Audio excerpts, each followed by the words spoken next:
sistem dispersi yang terdiri dari partikel-partikel padat yang terdispersi dalam medium cair. Partikel-partikel padat ini memiliki ukuran sangat kecil, biasanya antara 1 nanometer hingga 1 mikrometer, dan tersebar secara merata di dalam medium cair.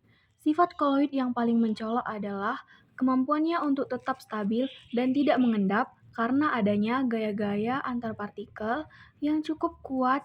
Koloid dapat ditemukan dalam berbagai bentuk seperti suspensi, emulsi, dan sol. Nah, itu dia tadi pengertian koloid. Jadi kita masuk ke jenis-jenis koloid.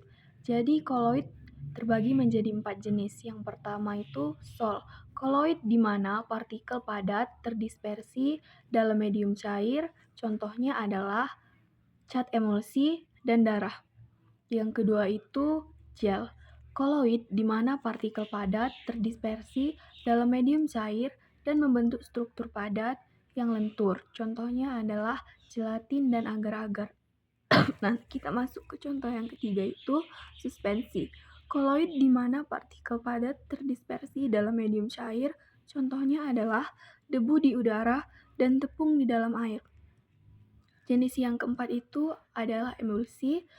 Koloid di mana dua cairan yang tidak saling larut terdispersi satu sama lain. Contohnya adalah susu dan mayonaise. Itu dia jenis-jenis koloid. Sekarang kita masuk ke fase koloid. Jadi fase koloid itu terbagi menjadi dua. Yang pertama itu fase terdispersi. Jadi fase terdispersi ini merajuk pada partikel-partikel padat atau cair yang terdispersi di dalam medium cair. Partikel-partikel ini memiliki ukuran yang sangat kecil dan tersebar secara merata di dalam medium cair. Yang kedua itu adalah fase dispersi. Fase ini merujuk pada medium cair tempat partikel terdispersi tersebar. Fase dispersi berperan sebagai medium pembawa partikel terdispersi dan memungkinkan terbentuknya koloid. Sifat kimia dari fase dispersi juga memengaruhi sifat koloid secara keseluruhan. Nah, itu dia tadi fase koloid. Selanjutnya kita masuk ke sifat-sifat koloid. Sifat-sifat koloid terbagi menjadi 4. Yang pertama, efek Tyndall. Efek Tyndall adalah gejala penghamburan berkas sinar cahaya oleh partikel-partikel koloid. Hal ini disebabkan karena ukuran molekul koloid yang cukup besar. Yang kedua itu ada gerak Brown.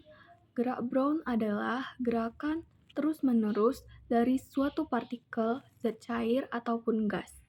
Artinya, partikel ini tidak pernah dalam keadaan stasioner atau sepenuhnya diam.